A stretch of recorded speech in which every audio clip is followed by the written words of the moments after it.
Good evening, everybody. And now I have lost Ben. We just did a check and everything. Hold on. You're still there, right, Ben? Like, you can hear me? I can Okay. still hear you. Can't see ya. Man, there you go. Bam, you're back. Oh, oh. Okay. No. Yes. I see what's going on. Got it. Fixed it. All right.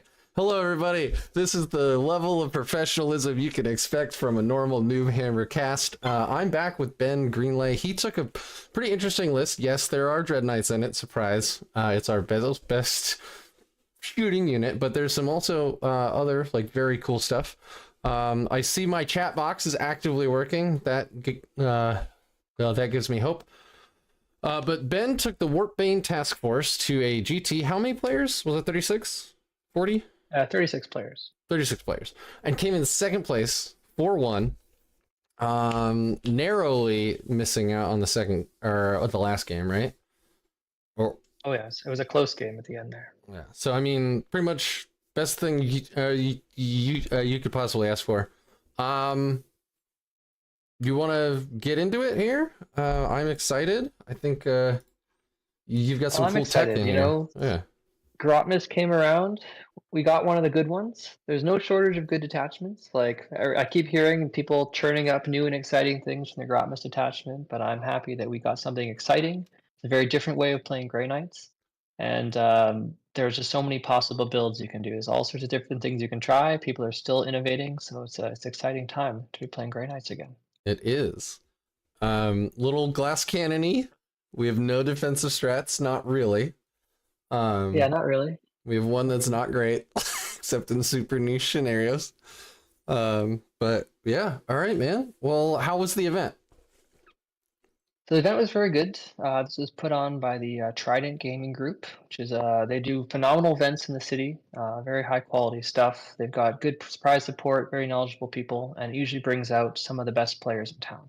And so this was some stiff competition. As you'll see as you go through the list, I think that the last 3 games I played were all against people who have won GTs in the past and could easily have won this one if things had gone just a little bit better in their way. So very close games. Awesome, awesome. Well, let's jump into the list because I think it has again some really exciting tech in it. So we're gonna all laugh at the name. Bring back Miss of Deimos. Miss was one of the most fun, most interesting strats, and most frustrating to play against in the game, but it's gone with the Warpbane Taskforce. That's okay. That's right. Mac is saying you got that Land Raider to do some work, so we're gonna get there here in a moment. But you want to start us off? Just start at the top and work your way down, and then why you added them. Absolutely. So the core of every Grey Knight list hasn't changed. There's always got to be 4 Dread Knights in there. So I like running one Grandmaster, 3 regular, but there's certainly an argument we'll talk about at the end. I think 2 and 2 is perhaps the right mix in Warpbane. But you always got to start with your 4 Dread Knights. After that, you always have a strike squad, someone to sticky your home. And then from there, I kind of branched out. So I leaned into a Grey Knight Land Raider. And that's because you can really abuse the reroll hits. That thing can sit in your deployment zone the whole game and just pump out very consistent las cannons into your opponents, as well as meltas for people kind of in the mid range and the hunter killer, at least kind of that first shooting activation there. After that, we've got 2 squads of 5 purifiers. This allows you to turn on little bubbles of rerolls for your Dread Knights, kind of out in no man's land if if you have trouble controlling some of the objectives. And then kind of the pièce de résistance, I brought back the Armigers. There is 2 of them. I brought Helverins for this list again. And that's just to give you a little bit of shooting from kind of long range, as well as, honestly, in this detachment, allows you to walk onto objectives in no man's, flip no man's into your area of hallowed ground, and turn on reroll hits for your whole army there when you need to. So it doesn't have to be a Grey Knight unit that does the flipping. It can be no. You just have to control half. Okay. Yeah, if you control half or more of the objectives, you own no man's land, and then it's in your army's control to reroll hits. That's fascinating. Yeah, yeah, and so and they went and they made them cheaper. So in the December data slate, they went reduce the points. So the Helverins are 130 points for T10, 12 runes, 2 up, 5 up with a decent shooting profile. And anti-fly 2+ for like Morty or Catan. Honestly, it was they shot Doomsday Arcs in the last game. It was the one time they took advantage of the anti-fly 2 up. Okay, very cool. Aside from that, 5 interceptors. These guys are just great. They're good at kind of turn 1 actions. They're good at screening and doing some of those sorts of actions. Tech Marine and a Brother Captain Stern. And those guys are just there. The Tech Marine's there to buff a vehicle once or twice, and then both of them go off and they do actions. So these guys are pressing buttons or covering assets and containing and doing all the stuff your army doesn't want to do while everything else in your army is killing your opponent. Very cool. So they're winning the game. They are. Sadly, there's some amazing enhancements in this detachment that I just haven't had a chance to try because whenever I put a list together, it's 2,000 points exactly, and there's just no room. That's the. But I've heard good things. I mean, that's the Grey Knight. Like that's always been our problem, right? Is like you hit like 1990, 1995, or 2000, and then you don't really have a lot of or 1808 or 1890, and you're like, what do I do with that? I don't have 110 points, but yeah. At that point, you got to reach into your inquisitorial handbag and start pulling out assassins. Exactly. Something wrong. Max saying it feels good when Stern gets back up after doing a locus.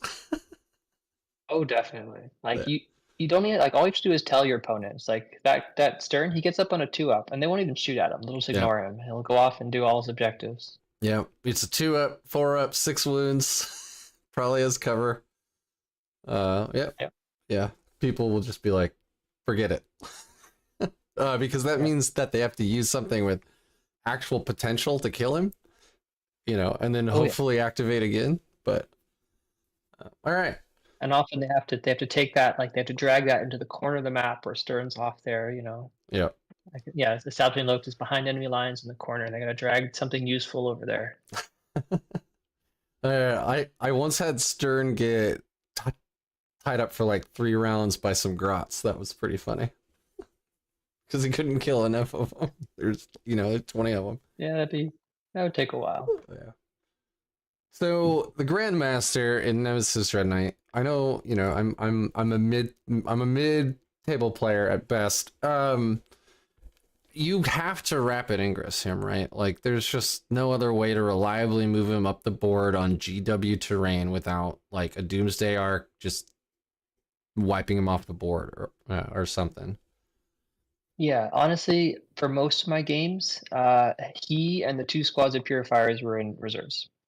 Okay. And so that allows you to, on turn 1, you can up down the 3 other Dread Knights. Mm-hmm. Or top of turn 2, you can have 4 Dread Knights coming in as well as the Purifiers to turn on the reroll hits somewhere outside your deployment zone. And then against heavy tank armies, he's in strat reserves. He's waiting to rapid ingress and get that guaranteed charge into something where you can do your full rerolls and just nuke it. Yeah, very cool. One thing I didn't see, and you and I have already discussed this. I've played a couple games with Warpbane now, and I've been bringing purgation squads, and they slap. They're slappity slap. Yeah, they are very fun. So you just haven't tried them yet, right? I haven't tried them. I'm playing in a TTS league right now. I brought the 3 squads, all with psi cannons.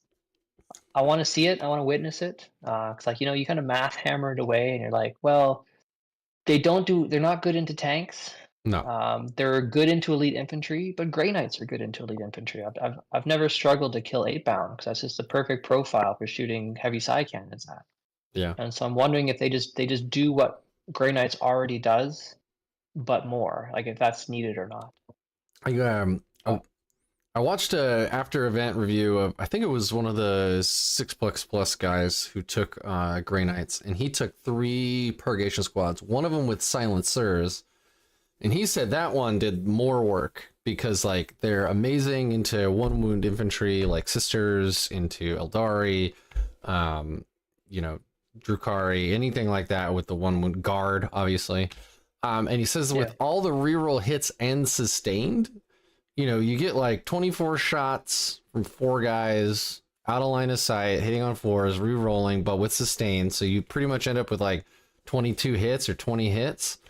And then that's a lot of saves. And even if they're making them on 3-ups like Marines, you can still chew through a bunch of like infiltrators to make room to drop your guys like on your next turn. So I really want to try them out. I'm running them with Psycans right now, but that's mostly because I have my Purgation Squads modeled. Yeah, so that's what I've heard. And so very well, it might be true.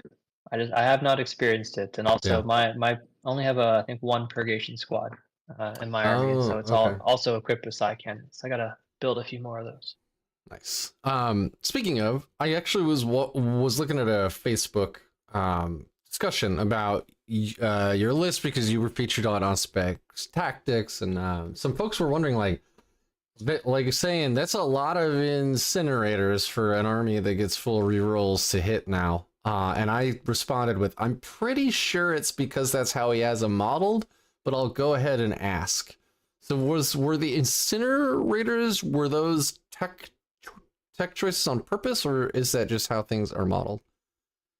So what was different is so usually I run incinerators on my Dread Knights.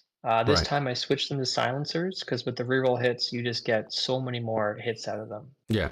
But when it comes to my purifiers, I kind of like the incinerators because that gives this army an Overwatch threat into like a squad of gargoyles or something, where having having some sort of AP1 ignores cover with hopefully 7 shots for 2 guys is a decent little bit of Overwatch, and has worked in some situations. Okay. And then the 1 incinerator on the strike squad? That's just there. Just because. Depends, like, the strike squad rarely gets to melee, and so I found that it could be incinerator, side cannon, like they're all kind of the same at that point. And they provide just a little bit better shooting into some sort of trash unit. Yeah, absolutely. Okay, cool. Well, I think that's all my questions about your list. I don't see any questions about the list in chat, so you want to head on over to the slideshow? Yeah, let's talk about the matches. Yeah, so last time Ben was on my show, he actually sent me a tournament recap, and I was busy with work and I didn't see it until it was way too late. But it was really in depth, and I was really sad that we couldn't have it on. But now we're gonna go through it. Bear with us. There might be a little bit of a technical thing because I'm having to control it, and he's actually speaking to it. So there might be a bunch of that college next slide, last slide thing. But anyway, you want to take it on? Yeah, let's get started. So you can skip past the list. It's in there again. We just kind of talked about that. Sure is. All right, game 1. Alrighty, game 1. So game 1 was all of day 1 was played on mission layout 3. All of day 2 is played out in layout 6. I don't know about your games. These are not, I would say, common layouts. So some interesting thought about kind of how you had to position your armies in some of these. But mission 1, we were playing Linchpin, we were playing Search and Destroy, and I was playing into an Aeldari opponent who was playing all Aspect Warriors, or mostly Aspect Warriors. So the heart of his list, he had an Autarch, giving him extra CP. He had an Avatar of Cain, which is just impossible to kill. The Death Jester was sitting up on top of a building, just sniping a few people every turn. The Farseer was following the Avatar around, giving it -1 to wound, and also giving it whatever fate dice he spends is a 6. So it's threatening in Overwatch, it's threatening in for charges. He had Karandras with 10 striking scorpions, 2x5 rangers. They were just they started out infiltrating, standing near objectives. He had another 2 squads of striking scorpions, a 10 and a 5. 2 squads of 5 swooping hawks to do kind of actions. And then he had 10 warp spiders in one blob and 5 warp spiders in another blob. And then 3 war walkers, all with double bright lances.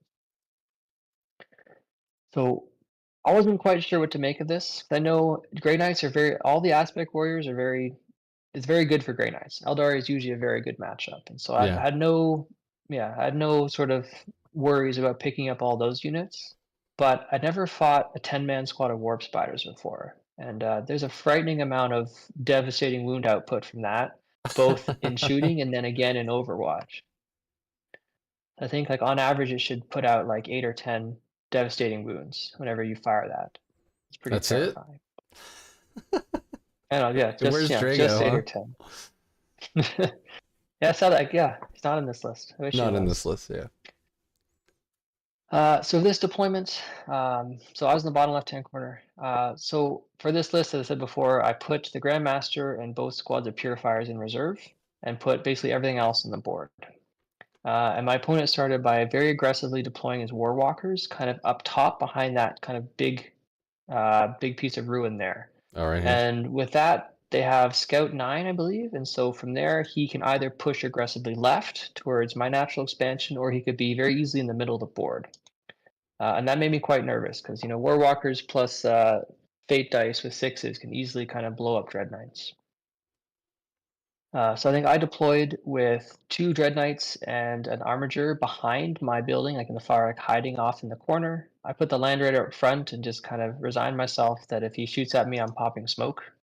Yeah. And hoping I get lucky. And then the interceptors are in my building at the bottom, so they could easily kind of strike out towards the middle or towards his natural objective. And then the Tech Marine and the other Armiger were kind of tucked up in the top left-hand corner behind that piece of ruin there.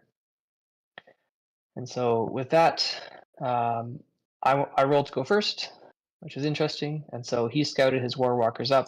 He put them behind that L building. And right off the bat, there's a bit of confusion. So he said, I put them here. You can't shoot me. I was like, well, that's true, but my Armigers moved 12 inches straight forward onto that top objective. Now I think they can shoot you.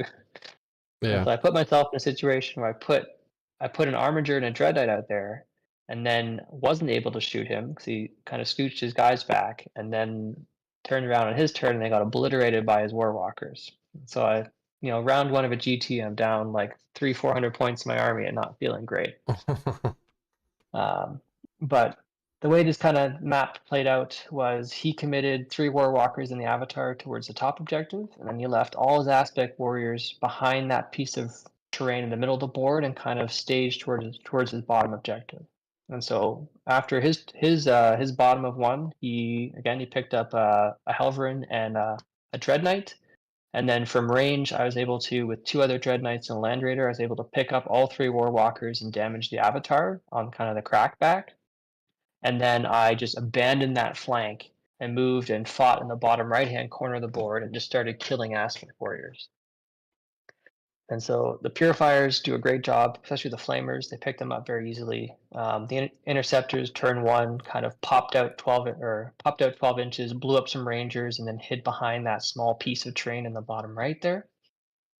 And then as we kind of went throughout the game, we did a lot of heavy trading. And so you can see from the scores, like there's a lot of like 3.8 points, like no one was holding objectives. We're just nuking everyone off of them. After his turn 1, his Avatar, he pulled off a cheeky 8-inch charge by spending a Fate Dice to do like a +6. It's always something you have to worry about. So he's turned an 8-inch charge into a 2-inch charge, which is pretty good for him. So he got his Avatar onto that kind of top left objective and killed the Dread Knight there in melee. And then as I ran away from him, I forced his Avatar to just kind of run across the board, doing nothing for the rest of the game. So at least with models like that, you can kind of, like with the Grey Knight repositions, you can be very clever about being, as long as you're 23 inches away from him, he's unable to charge you, and he's also unable to shoot you because he moves 10 and has a 12-inch kind of super death ray. So nobody was holding the top left objective at that point. No. So he held it for the top of 2, and then after that, I killed all the Warwalkers, and his Avatar ran towards the middle at that point. So you can see from my scores there, so I held my home for turns 2 and 3. By turn 4, I'd finally captured that bottom right objective, after I waded through all. First, you had to wade through the striking scorpions, and then you had to wade through the warp spiders after that. And eventually, I held that bottom point. And then on the top of 3, I chose to take a secret mission, and so like you could see where the score was going. By that point, I'd almost tabled my opponent, so he was down to like the Avatar, the Death Jester, and the Autarch, or the Farseer was all he had left. They killed all the rest of the units by that point, and so it makes it for a pretty safe secret mission. And so this case, we took, of course, battle line behind in your opponent's backfield. And so you deep strike in the purifiers. You pay a CP, you deep strike the strike marines 6 inches away from them. You shoot them and then you charge them. And it took all of his storm guardians off of his home and tucked those strike marines like nice and safely into his backline. Um, yeah, so I wasn't too worried about this matchup. Like when I play against Eldar players, what I'm worried about is generally the things like Falcons have some very efficient shooting into Dread Knights. I think nowadays there's some Wraith Knights are popping back into the meta, which is quite scary. Those can you can put a 6 in there for a fate dice and just do 2d6 devastating wounds to vehicles if you want. That's pretty terrifying as well. You don't want to nearly lose Dread Knight to dev wounds because they want to? I'd Because rather not. well, I'd they rather want they that to didn't happen. tow onto a small piece of terrain, see the whole map, and then just start killing vehicles. I agree with Mac. Fire Prisms also do a lot of work. So Oh, they do. yeah. They do. And So I thank you think for my the kind words, Damned Legion. yeah. So my opponent, he was not happy about the matchup. Certainly wasn't. It's not a favorable matchup for him, especially the way he chose to build his list. I think his game plan was to have his opponent trade into his rangers, their standing objectives, and then on his turn he hits them with striking scorpions, kind of on the clapback. So he had a nice piece of terrain in the middle. He had a squad of striking scorpions hiding behind that. He had a squad hiding behind the ruin in the bottom right-hand corner. But unfortunately, with teleport, with like going up and down with your teleport assault, you can easily just outflank him and get good shots into those units before they get a chance to activate. That did quite a bit of damage there. All right. Uh, So game 2. yeah, so game 1 was good. Off to a rocky start, but then I managed to pull it back. Oh Then game yeah. 2. Actually, we should probably mention that was a 84-41 victory. So yeah, pretty. Oh, so you did the battle line in the backfield, and then no opponent's battle line in their backfield. Whatever that secret mission is, right? Yeah, it's War of Attrition. So he only had one battle line unit. It was the Storm Guardians that was holding his home. So when I popped in there and killed them with my Strike Marines, that both guaranteed that I was there and that he didn't have And battle that he line wasn't. Yeah. left on the table. Got it. Cool. All right. Game 2. Game 2. Game 2 is supply drop. So supply drop's always it's always a fun mission. And so the primary really doesn't matter. Turn 2, turn 3, the primary does not matter. It's only thing that matters is being alive at the end to capture the 8s and then capture the 15 for holding that final objective.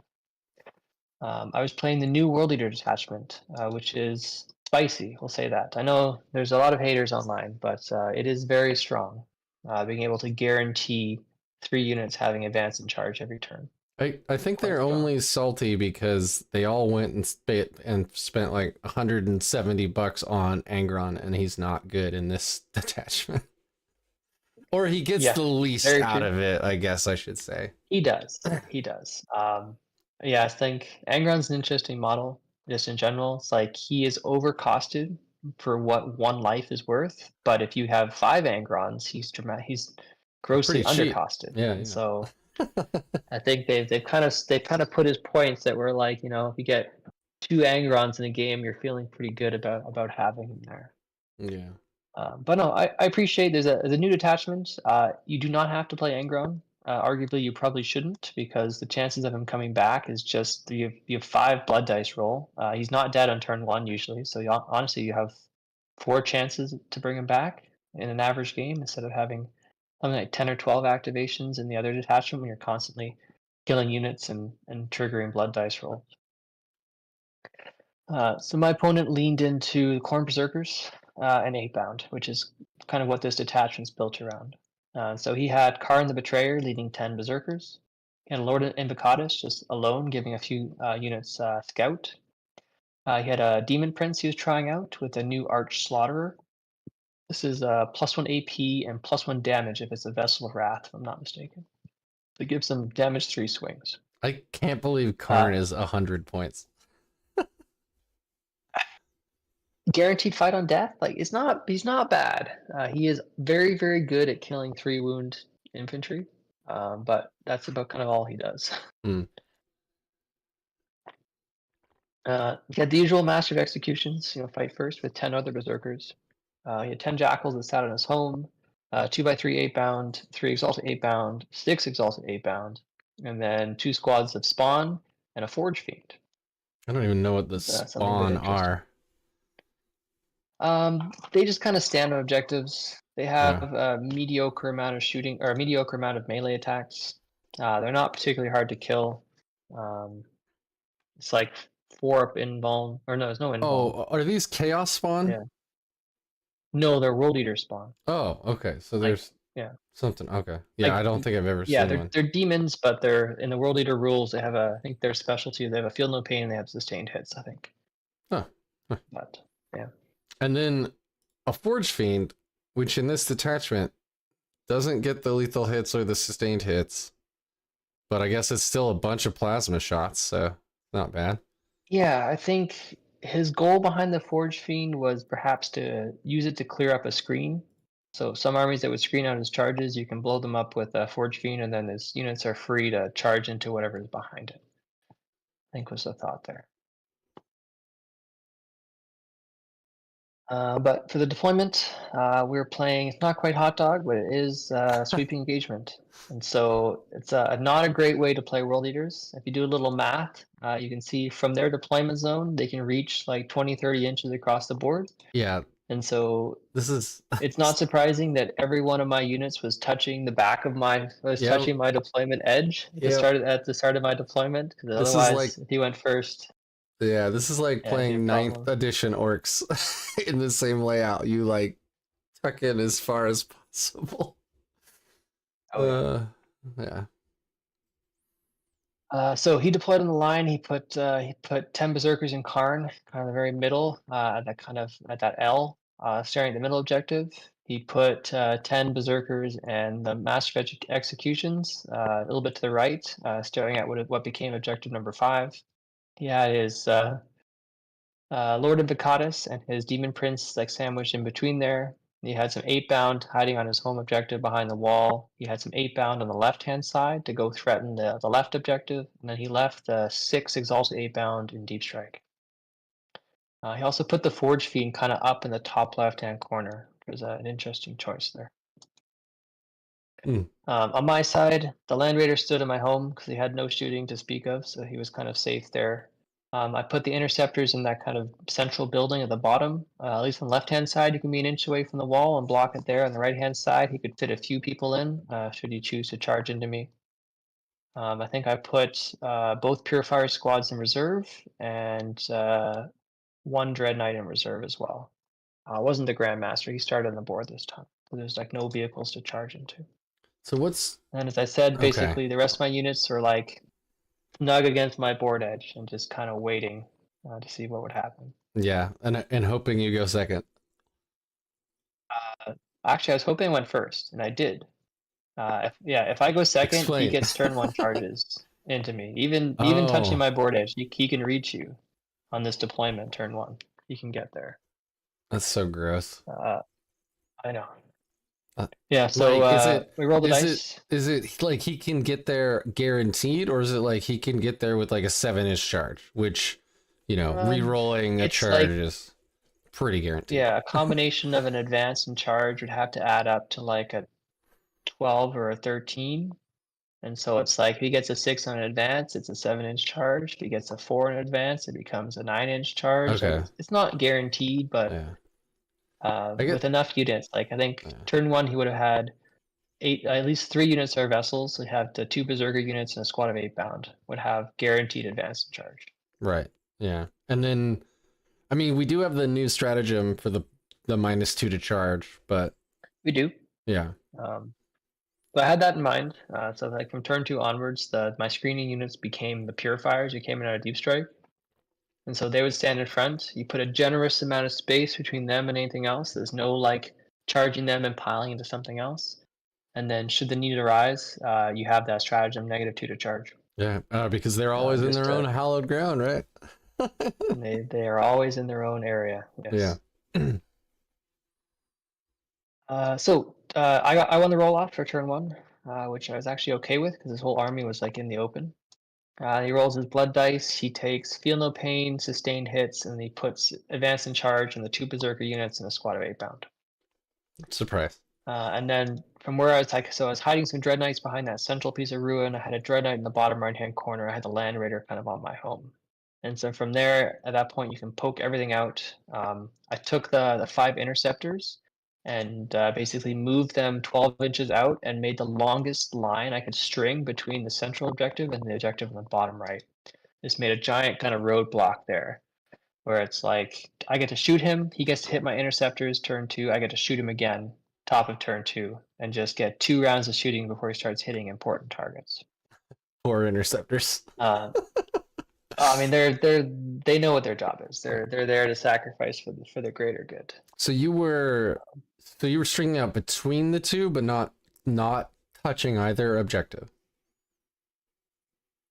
So turn 1, I had secure no man's land, and so I think I did touch both objectives. Okay. To score that 5 points. With a 5-man, you could string a 5-man out to hit both. That's crazy. I think actually no. I think I had to. Yeah, sorry. I had to put a Helverin on the bottom right objective. Okay. So I had a Helverin in the bottom right hand corner. So he runs onto that. He's also kind of a sacrificial lamb, and then the interceptors like toe onto the center and then form a wall that blocks that ruin he's trying to stage behind. Cool. Got it. Okay. And then he had not experienced the new Grey Knights, and I showed him just how much we can shoot at him now. And so top of turn 1, I killed 3 8 pounds, the whole squad of berserkers that Karn was leading, and did a dent to the other squad of berserkers. Between the Dread Knights and the Land Raider, shooting at them is like it's just the output is just gross. And so it's off to a good start. So I've taken out a few threats off the board. He flips over his turn. He gets secure no man's containment. So he like up in the top left hand corner. I gave him that objective. So we saw where the dice came down. So top left is going to disappear turn 4. Bottom right disappears turn 5, and the center is kind of that last objective for supply drop. So at the beginning of the game, he's holding the top left. He's got 3 8 bound up there, 2 spawn, and the Forge Fiend is kind of between objectives 4 and 5 towards his deployment zone up there. And so he's lost a fair amount, so he comes out swinging. So Karn runs in the middle and starts killing interceptors. His other squad of berserkers runs towards the Helverin and starts kind of trying to chip away at him. And then he's got a few pieces he's got the 8 bound on the top left, like containing something in the bottom or on the right hand side containing. And then his Forge Fiend tries to shoot the Land Raider and entirely whiffs. So 0 damage to it for his troubles. Flips back over to me. And so top of 2, I'm not controlling any objectives. That's okay. My goal in supply drop is just to kill him and then be the only thing surviving at the end of the game. And then I'll score my points in turns 4 and 5. So I get engaged on all fronts and containment. He left a small gap, the top left-hand corner. When he ran onto the objective and ran on with the Forge Fiend, he left space for a Dread Knight up there. And so the Dread Knight, I bring a Dread Knight out of reserve into the top left-hand corner and has a hilarious interaction where it shoots the Forge Fiend to death. The Forge Fiend explodes. Or sorry, the Land Raider shoots the Forge Fiend to death. The Forge Fiend explodes and kills an 8 bound, and then the Dread Knight cleans up the rest of the 8 bound in the top left-hand corner and kind of takes out that whole flank from up there. Meanwhile, in the center and the bottom of the table, he's got that kind of half squad of berserkers left, and there's a squad of exalted 8 bound in there as well. So the purifiers come in, the other Dread Knights, they start killing all that. There is an interaction you have to worry about. So I fell afoul of one of their new strats, which is any unit in their army can blood surge for a CP. And so I made a mistake of shooting a squad of 8 bound, or the exalted 8 bound, killing like one of them, and expecting to kind of like follow up with something else. And then he surge moves into the Helverin, and I'm no longer able to shoot at them because they're now engaged to him. But it's okay. I mean, you can position yourself down there. So if your shooting doesn't work, they surge into you, and it makes your charges easier. And so then you just counter charge into them and kind of get rid of those units. And so I think by this point, he's lost both squads of Berserkers and 2 squads of 8-bound, as well as Forge Fiend. And then I've lost, I think, 5 Purifiers, a Helverin, and that squad of Interceptors that was kind of stringing out. So like nothing major has been lost, and I've done sort of serious damage to him at that point. We continue into his turn 2. He cleans up a few more against. He cleans up the Helverin and the Purifiers, flips it back to me. My turn 3. At this point, I think half or more of his army's dead. He finally committed that Demon Prince. His Demon Prince came screaming up the middle, ran into a Dread Knight, did a fair amount of damage. So he's got like kind of 6 attacks, AP 3 for 3. So I think I took kind of 6 or 9 damage on the Dread Knight, and the Dread Knight turned around and just like nuked him with the Demon Hammer. Is it? It's one Was of those it your instances Grandmaster? where it was a regular one, Oh, okay. but I think I had full hit rerolls. He was near my other squad of Purifiers, and then popping the stratagem for reroll 1s to wound kind of eliminates that feel bad where you roll far too many 1s to wound. Yeah. It can be worth it. But I think I handed him just like 1 too many save, and I think I rerolled a damage roll into something that killed him at that point. Cool. So by turn 4, hilarious. he was mostly tabled by that point. He had a few kind of units around. He rapid ingressed his big squad of 8-bound in the middle, only to have them run into that kind of half-dead Dread Knight, kill it, and then he was then in the middle of the table, and the rest of my army kind of went after him at that point. By then, I knew you'd like to fight these units with surge. You just stand 7 inches away, and then they're not able to surge into you, so you can line up all your shooting on them and just kind of slowly whittle them down at that point. And then again, towards the tail end of this game, so I knew I wasn't scoring primary early. I had to deal with the world leaders that were screaming and kind of running towards me. As they do. Yeah, as they tend to do. So turn 4, I finally scored 8 points for holding the bottom right objective, and then I took a secret mission. This one was to put Battle Line in his backfield because I'd killed his Berserkers by that point. And so top of turn 5, I think there's 3 or 4 Strike Marines left. Like deep striked in the top left-hand corner, just miles away from all his stuff, and just kind of said, "Yeah, this is 20 points." Just kind of sitting off in the corner. I also denied him, so at that point, I kind of turned 4 as my last chance to kind of control the middle. So I think I drove the Land Raider onto the middle, 1 surviving Dread Knight, and I think a squad of Purifiers was all just kind of sitting in the middle, so that whatever he had left at that point, I think there's some spawn and a few 8-bound. He just wasn't able to interact with the middle at that point. And so Cool. yeah, so that was it. Turned out quite well. The game plan did. kind of went the way I wanted to, which was just kill my opponent and then stand on the middle at the end of the table, at the end of the game. So that's 2 games you took a secret mission. Is this still something you see like Grey Knights doing a lot of? It depends. And so I'd say it's highly mission specific. And so in situations like linchpin and supply drop, when there's where it's hard to come by primary, it can be very valuable to take a secret mission. With this detachment in general, you can spend an awful lot of time killing your opponent, perhaps not holding primary while doing it. So sometimes you may need to count on that 20 points at the end of the game. But I don't know. Sometimes it's not worth it. It depends what you're doing. And so I saw 2 games in which my primary wasn't scoring, but my opponent was dying. And so I thought in both of those, you get an extra little score bump at the end. There you go. By taking that secret mission. That's a good little note. An excellent little note. I have played into World Eaters a number of times in 10th and 9th, and every single time I table them and lose. Because they're holding primary for so long, so hard, and I haven't ever really thought about using a secret mission. In 9th, it was way worse because they came out at the end of the edition, and they had ridiculously good faction-specific secondaries. where if they died on objectives or killed on objectives, they'd get points. And so, of course, they're standing on objectives and dying and killing. So it was just like you're handing them like 45 points. It was crazy. But Yeah, anyway. I think that's perhaps the biggest problem in their new detachment. So in the old detachment, when a unit dies an objective, they can sticky it. And so it's very good against shooting armies because you kill the 10 Jackal, they still get 5 points next turn because it's their objective. Yeah.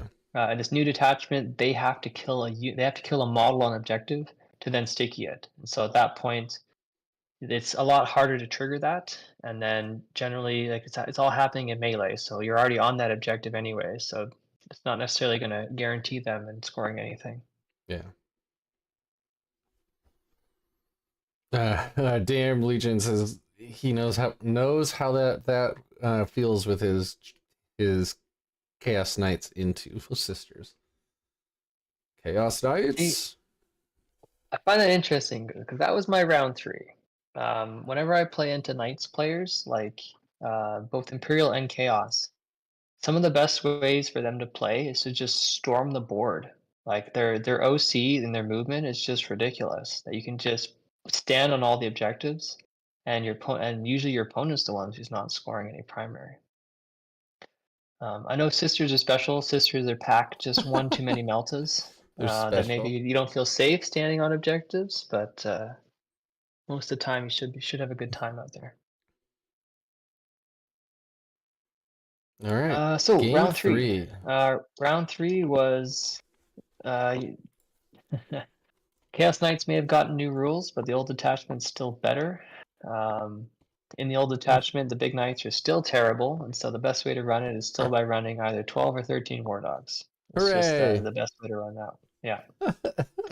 Which is just an enormous amount of T10, 3 up, 5 up, OC8 vehicles. It's just hard to chew through. And would you believe we're playing on stalwarts? And so not only are they OC8, they're all battle lines. They all get to do free actions and then shoot at you, which is just depressing. I don't think you're gonna be secret missioning this one. No, this one, this one I would have lost the game if he rolled a 5 up with 2 chances. We'll get back to that, but that was how close I came to losing this game at the end there. Yeah, that's a close game. So that was very tight. So this is a very good player. He routinely wins GTs, and so this game was very, very close. So in his list, he's running 3 stalkers. One of them had the Lord of Dread. One of them had the Trader's Mark. So these are 2 detachments or 2 enhancements that force battle shocks. One of them forces battle shocks in the movement phase, and one of them forces battle shocks in the fight phase. Which I think with the new change to the Chaos Knights, they now have an army rule from turn 1. And so I found out the hard way that he can chip a wound off. Turn 1, he can chip a wound off of me, force a battle shock. If I fail it, then I'm -1 to hit him. It's like right off the bat, starts top of 1. I'm already having a hard time hitting. After that, he has the usual, so 4 brigands for good shooting, 5 carnivores for good melee, a beast of Nurgle to be annoying, and then 10 plague bearers that stood on his home objective. And so, yeah, pretty standard list. We were playing Scorched Earth, and so as a Grey Knight player, I don't mind. Like, honestly, Take and Hold is one of our hardest missions. It was like a hard mission for us because often we can't stand on 3 objectives and score points. But on like something like Scorched Earth, it's usually pretty easy to stand on 1, potentially 2, and then know that in turn 4 and turn 5 you can get 15 more points by burning something in no man's and hopefully burning your opponent's home. That gets you a few points at the end of the game. So we're still in layout 3. We're still in corner deployment, and so this time I knew I had to be a little bit more aggressive with my deployment, and so I stuck the Land Raider and 2 of the Dread Knights kind of hidden in the middle, behind that 2-stack piece of ruin there. I was worried that there's a line where he could run some brigands straight across the top, and he could get some shooting turn 1. But at that point, I kind of resigned myself that there's nowhere to hide. He always has the option to do that. The best thing I can do is keep him outside of melter range. And so if he wants to hit me with 2d6, he's got to roll it and kind of see what comes from that. Mm-hmm. Yeah, so I got to go first again. He gave me nothing to shoot at from my deployment, and so I played very conservatively. Secure no man's land, I had a Helverin run up to the top objective and stand on it. It's kind of a sacrificial lamb. And for established locust, I had 5 purifiers hiding behind that L in the center and just pressing the button for behind the wall. Got me a few points there. We flip over to his turn, and he knows exactly how to play this matchup. And so the worst thing a Chaos Knight player can do is just trickle the War Dogs out a couple at a time and allow you to actually kind of kill them and before they become a problem. He did the opposite. He put every single War Dog kind of out there, like full turn 1 push. He chose to push down, and so he ran a melee knight into the middle. I think he had secure and area denial, so it was an easy 10 points for him. He ran 3 more melee knights down towards that bottom objective, kind of out in the open there, and then he hid all of his shooting knights behind his piece of terrain. So his hope was that I engage into the melee knights, and then turn 2 he pops out and shoots me with everything with meltstones, which is interesting there. So he had a pretty. So turn 2 he pops out. So this is where the shooting comes in. So he fired every single one of his Havoc launchers at the Land Raider, which is like. Okay. That made no sense to me. I'm used to the Havoc launchers go after the Strike Marines sitting on the home. They go after the Interceptors that were hiding in that bottom building again. But no, he shoots a Land Raider. He managed. He gives me like 6 or 7 wounds. I lose 3, of course, because I rolled poorly. So I lost a few wounds. Land Raider was like, no big deal. That just doesn't matter. It's got so many wounds left. And then top of turn 2, when it comes around to my turn, I fail my battle shock. So I'm within 12 inches of that knight standing in the middle. And so suddenly my Land Raider's -1 to hit, which is pretty critical because he put his whole army out there and basically said, either you kill me or he's next turn, all his army's in my deployment zone, kind of killing me.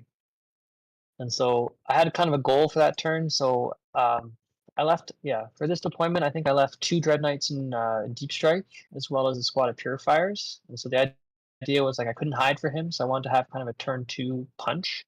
And so I had the 2 Dread Knights on the board, as well as the 2 I brought in, all kind of came down in that bottom right-hand corner of my deployment zone with small slivers of line of sight, both towards the middle and towards that bottom right objective. And the Land Raider also lined up in that space as well. And I was kind of hoping, like, a good scenario was if I killed 4 knights. A bad scenario was if I killed only 1 or 2. And then I started shooting, and oh boy, did he roll some 5-up saves. So I think by the end of that turn of shooting, I killed the 1 knight in the middle and did kind of half damage to 2 knights in the bottom right-hand corner. And it was looking bad at that point. I flip over to his turn, so I'm only holding my home. He's holding his home in that bottom right objective, so he gets 10 points there. He draws extend battle line, so it's a free 5. He draws behind enemy lines. I mean, he's not getting there because he deployed most of his army on the board. I think he had 1 or 2 stalkers in reserve that he rapid ingressed in on the bottom right-hand corner on the top of turn 2. The only thing that kept me in this game was when he went to clap back on turn 2. He was equally unlucky, in which I only killed 1 of his knights. When he shot me back, I think he did half damage to a Dread Knight and killed a Purifier squad. That's the only thing he got back on turn 2. That's He made that's pretty lucky. it was really bad. Yeah, because by this point, so he Knights of Shades 2 Brigands to the wall, so they're standing in the middle and they're in melter range. He brings another Brigand kind of down the side, another Brigand across the top. So he had at least 4 Brigands shooting at me, as well as the Stalker that he brought in from rapid ingress. And he had the melee knights there as well. I think the one thing that slowed him down on my top of 2, the Interceptors went out for the greater good, and so they popped out in the middle there, formed a line, and just kind of stood in front of him menacingly to try and slow down at least a few of the knights coming through that wall. I think at the end they charged into one of the brigands just to kind of be more annoying. Wow. Because I mean the brigand doesn't do anything in melee. That's not a problem. So his turn 2, he claps back. He doesn't do nearly enough damage, and then that's when the tides start to turn for him. So I think on turn 3, I picked up 4 either 4 or 5 of the Knights. He hits me back, picks up 2 or 3 of my, I think he picks up 2 Dread Knights and picks up the Interceptors. And I hit him again on turn 4. At that point, I think top of 4, he's down to just a couple Knights left. But this whole time we're going back and forth. The score is like dead even. Because I'm scoring secondaries because I got lucky with some of my draws. He's scoring primaries the whole way. So he's getting 10. He's getting 10s. I'm getting 5s. It's looking pretty desperate at that point. But this whole game kind of comes down to at the very end there. So I only score 5 points. I never hold a no man's land objective. My final 5 points at the end of the game comes from burning the bottom right objective. And so, holy moly! Yeah. So I bring in Stern, who's standing on that objective, burning it, and that's OC1. We're busy fighting over the top left-hand objective. He finally puts a brigand on there. I think I bring in the strikes, or the purifiers, and then I bring the strikes in and do that 6-inch charge into him, just to put 10 OC on the objective. I give them reroll wound rolls 1, which is a very it's better on purifiers, but it's a very good strat. Gives you just a little bit better melee. And at the end of the game, so he has 1 brigand up there fighting for his life. If I kill him, he loses that 5 points. And he has a squad of plague bearers just kind of hovering between his objective and kind of the middle of the board.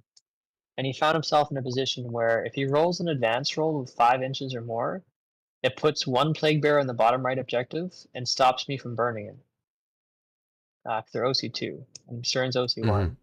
He rolls an advance. He's got a reroll. So he rolls an advance and rolls a 3, and says, "Okay, well, it's not great." Rerolls it into a 1. It's like my whole game was right there. It's like he rolled a 5-inch advance, I lose the game, because he gets 5 points for holding. He cancels my 5 points for burning. Right. And it's a 10-point flip in his direction. Yeah, so very close game.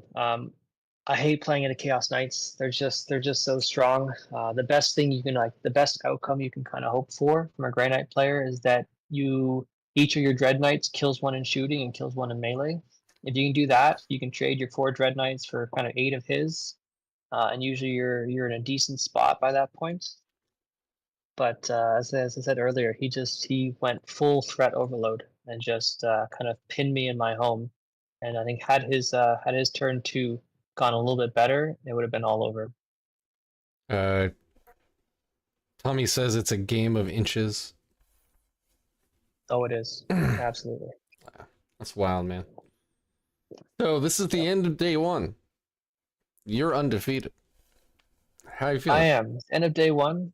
Looking at the top 4 lists. So the lists that are left, there's Creations of Bile.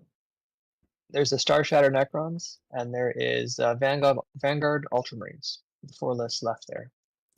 Gross. We're looking at, yeah. I was like, I don't want to play any of those. Yeah. Those are all because the Vanguard is playing that 6-man Centurion Devastators that goes up and down with las cannons. He's playing, I think it was either 1 or 2 squads of Plasma Inceptors.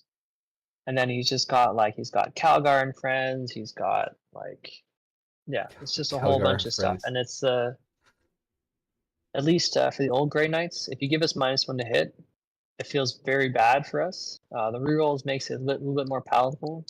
But yeah, I mean, Vanguard, Space Marines, and Qatari Admech are just frustrating armies to play into. But by luck of the draw, I got Creations of Bile. So I got to experience that list for the first time. And so for those of you who have been kicking around the internet, this is Anthony Vanella's list. At least I think he staked his claim on this list. And so this is Cypher for a 12-inch bubble of Vect. It's Fabius Bile and 10 Chosen for advance and charge.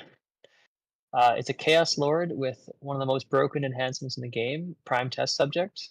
So +1 AP, +1 damage. On top of his and reroll hits. Oh, sorry, reroll hits. If that wasn't enough, crazy. For he chose to put him 15 points or something. No, it's 35. Yeah, that's it's still very good. Auto include. Why would you take it? Because so that Chaos Lord, he also because he has something 5 attacks. He hits on 3s. And then he has the usual sort of once per game activation where he gets another attack, another strength, another damage. So, and he's got dev wounds. And so this is like a AP3 damage 4 dev wound thunder hammer when he chooses to activate. He's got like 6 or 7 attacks or something. He turns it all on with reroll hits. So I've seen 2 ways of playing him. I think you can either put him in the chosen squad and give him advance and charge, so you know that he actually hits your opponent, or you can put him in the legionary squad, which gives him reroll wounds. So Oh he's got no. reroll wounds, AP or damage 4 dev wounds. It's got, so he has reroll hits and reroll wounds. Yeah. Nice. With this, yeah. So once per game, he just absolutely kills stuff, and then the rest of the time, he's very good. So he had him with legionaries. He's got 10 cultists, sits on his home. He has 5 more legionaries in the Rhino, 5 chosen in the Rhino. He brought Nemesis Claw, which is a very good unit into if you're fighting other melee armies, because it turns off your opponent's stratagems while you're in melee with it. Just a piece of work there. And then the kind of the meat of the list is these 2 10-man possessed squads. And so they don't get advance and charge, except in this detachment, if you spend a CP, anything gets advance and charge. And so, and they have just a horrific number of I think they can once per game give some devastating wounds. And so they have a horrific number of melee attacks that can have devastating wounds as well. It's got 3 rhinos, so the rhinos were holding. The 5 legionaries and chosen were in one. The Chaos Lord, Nemesis Claw was another one, and then Bile and 10 chosen were in the last rhino. And so these units are incredibly mobile. So they kind of hop out 3 inches. They move 6. They advance and charge. So like their threat range is just enormous. And then the last piece of the list is 2 War Dog Huntsmen. And so they've got the double meltas that reroll wound rolls of 1 and damage rolls of 1. So it's a pretty clean piece of shooting from them. Yeah, so we're in layout 6. We're playing Purge the Foe. And Smoke and Mirrors, which I always have fun with. So Smoke and Mirrors is a rule that almost nobody uses. But the way I like to use it is I like to put a Dread Knight, first drop, I put a Dread Knight out way out in the open. That feels like a mistake. He lines up a War Dog Huntsman on it, and then when the game starts, I say, just kidding, he's in reserves. I kind of pull him out of the way. And so most people don't fall victim to that. Unfortunately, my opponent here thought he was getting a free Dread Knight turn 1 and did not. Yeah, so we're playing Tipping Point, and so that was okay. Similar to the World Leader matchup. This matchup is a matter of measuring. It's absolutely got to measure threat ranges, and that's complicated by the start of the turn. He gets to roll 2 enhancements that can dramatically change the way he plays his army. And so I got very fortunate. His first roll, he rolls Toughness and Ballista Skill, and he chooses to reroll Ballista Skill and got Ballista Skill again. And so it's probably the weakest form of Creations of Bile that he could have fought me with. Whereas I think if he got the +2 move would be disastrous, and +1 attack, +1 weapon skill are also very, very good enhancements for that army. Oh, is this his detachment rule? He rolls on a random list, and that's what the army like bonus is? Yeah, so start of the battle round, he rolls 2 dice. On a 1, it's +2 move. 2 is attack. 3 is weapon skill. 4 is toughness. 5 is +1 strength, and then 6 is ballista skill, or something along those lines. Mm-hmm. He rolls 2 dice, and if his Warlord's Fabulous Bile, which of course it is, he can choose to reroll 1 or both of those dice into something else. And then your whole army, I guess all the melee units or all the infantry units, I think, take advantage of that. Okay. That special rule. Yeah. And so you're always hoping. I mean, you're hoping for double ballista skill as an opponent to the army, because that's not that he's not shooting at you, and you're really, really hoping he doesn't get a combination of movement, weapon skill, and attacks. That makes the army so much more lethal. Yeah. So I've seen him. He steamrolled all his opponents up to this point. This army is in your face immediately from turn 1, and so he deployed very aggressively. He put everything on the board. He put both squads of possessed on the line, kind of the top half of the board, and he put his rhinos with the rest of the units kind of towards the bottom. There was a huntsman on his home objective poking out towards the middle, and there's a huntsman at the bottom of the table kind of behind that ruin down there. And then what seems to be the theme of this event is I got first turn again, which felt pretty good. And so my game plan here was I deployed again very defensively. I was essentially almost touching the back line of my board. I was kind of deploying in a way that if he got +2 move and then a reasonable advance and a charge, that his possessed would not be able to engage me turn one, because that would be disastrous. Like if he gets his possessed in there, the game's over. They'll just steamroll whatever they touch. And so with top of turn, I was able to kind of maneuver into that kind of long diagonal firing line down the middle. I was able to put the 2 Halverins, a Dread Knight, and a Land Raider just kind of towing into that line. And I was able to kill 5 possessed in that main squad in the middle, and then do 8 wounds to the Huntsman that was kind of poking out there. While doing this, I drew Secure No Man's Land. And so the MVP of my tournament so far, the 5 interceptors, rode out heroically into the middle. They shot and then they stretched themselves between the top and middle objective, giving me Secure No Man's Land and creating a beautiful speed bump for all the possessed for the next turn there. Flipped over to him. It is Purge the Foe, and so I did not get a kill turn 1. I knew I was giving up a unit, but I still felt like if I could against him, if I could delay him, if I could get him to commit his units to that kind of open in the middle, then I would be able to kind of trade favorably, like basically shoot him to death and then trade well into kind of what was left there. Sort of my game plan. And so he drew Storm Hostile and Overwhelming Force, which was a very unfortunate set of secondaries. And so by killing the 5 interceptors, he scored 4 points for Purge, 4 points for Storm, and 3 points for Overwhelming Force. Pretty good for him. The other trick in this detachment is there's a stratagem where you can respawn a model from a unit. And so on his bottom of turn 1, he spent a CP to bring back a possessed from the unit that I kind of killed, bring it back closer to me. Yep. He then moved and advanced. He moved around the interceptor squad in the middle and set himself up for, I think, a 6-inch or 7-inch charge into the Helverin I had kind of staged there, being my second round of sacrificial kind of defense. So he spent a CP to resurrect a guy and spent a CP to advance and charge. And then his first possessed squad charged in, obliterated the interceptors. His second possessed squad failed the charge. He failed like a 6, I think. And then he spent all his CP on nothing and had these like 6 possessed just like standing in the open, like waiting to die at that point. So it flipped back over to me. By that point, I know, so in Purge the Foe, especially as Grey Knights, you will always hold 1. You will generally kill more, and your goal is to never give your opponent hold more. And so that way you should be getting 12s, they should be getting 8s. As you can see, that's kind of what I got as I went through the score of this game. And so on top of my turn 2, I brought in I think I had a Dread Knight and some Purifiers in reserve. So I brought them in. I had 2 Dread Knights and an Armiger shooting at the giant 10-man squad of Possessed that was straddling the top and middle objectives. And I had my other Armiger, my other Dread Knight, and Land Raider shooting at the Possessed at the bottom.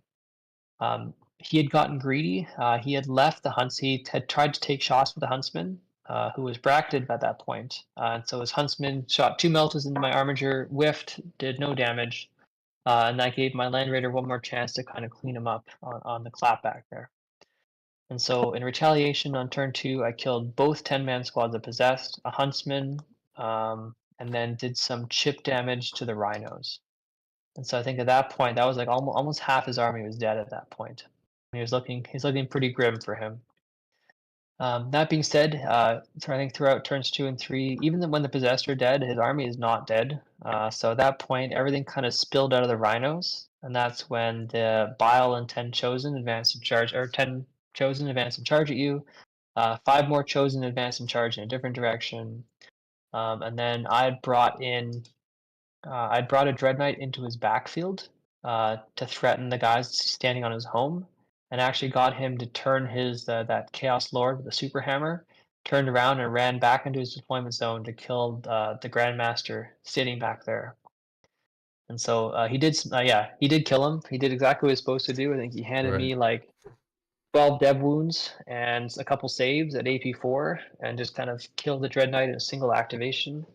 But at least by doing that, it pinned that Super Lord Right. in his deployment zone outside of Rhino and basically took him out of the game at that point. Just because it's gonna take so long for him to trudge back into combat.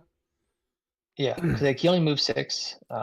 He can advance and charge for CP, but I mean his CP is pretty valuable in that detachment. He wants to be reviving people. He wants to be advancing and charging. Like a lot of things that he wants to do with his CP, and he's only generating 1 a turn. Yeah.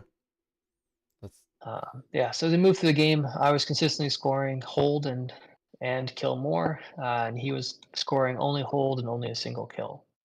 I was feeling pretty comfortable after I killed a lot of his army. Turns out what was left is still very strong, and so he did manage to claw back a decent number of points throughout the rest of the game.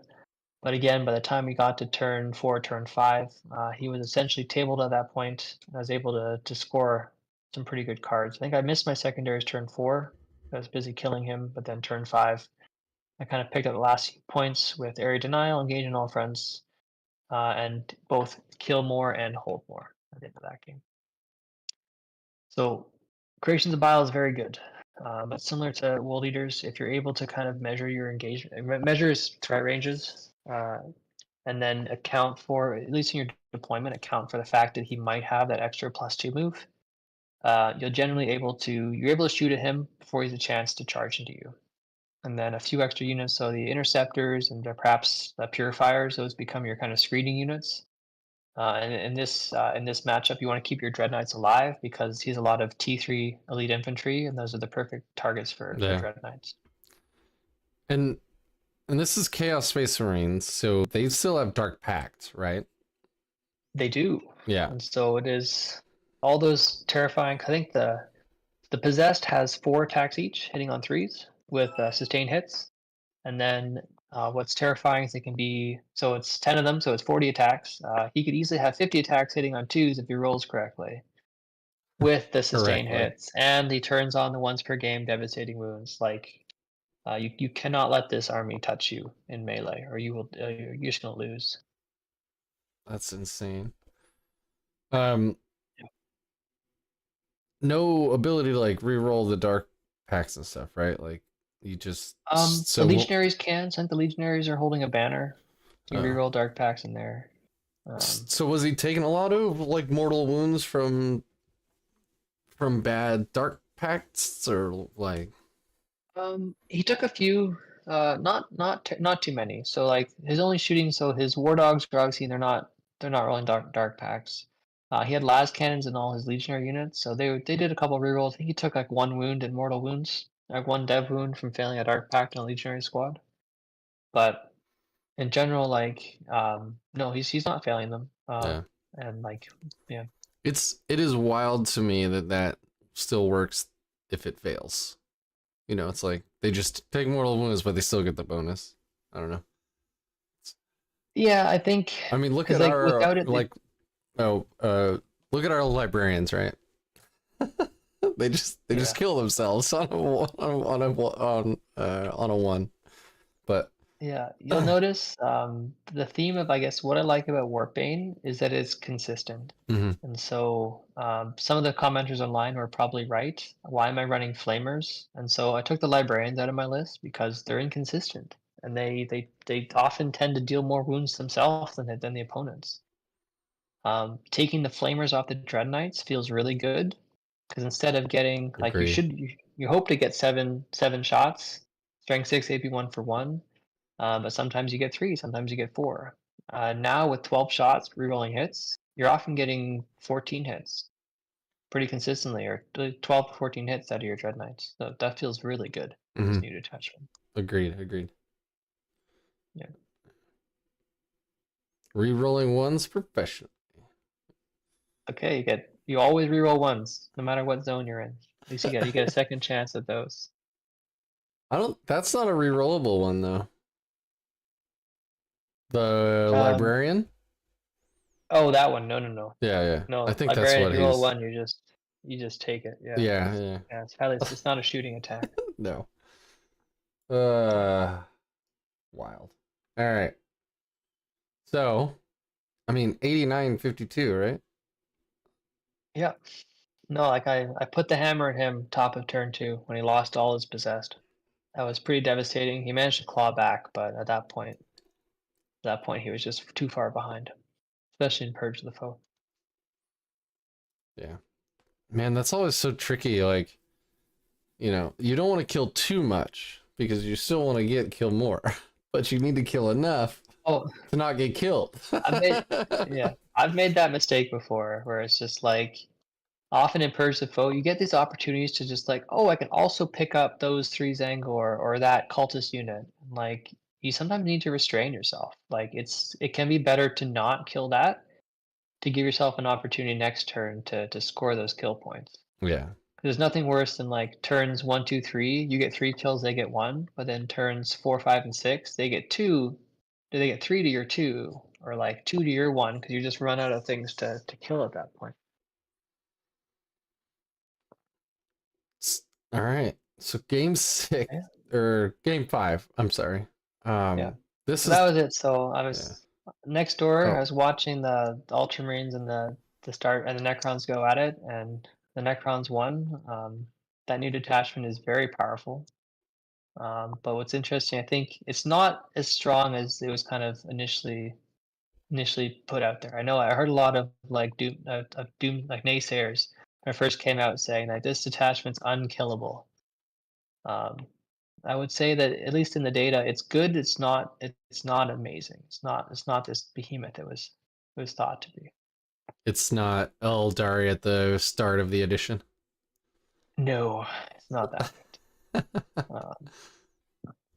I think the problem is like I think what people found is it's also like get really careful making a star shatter list.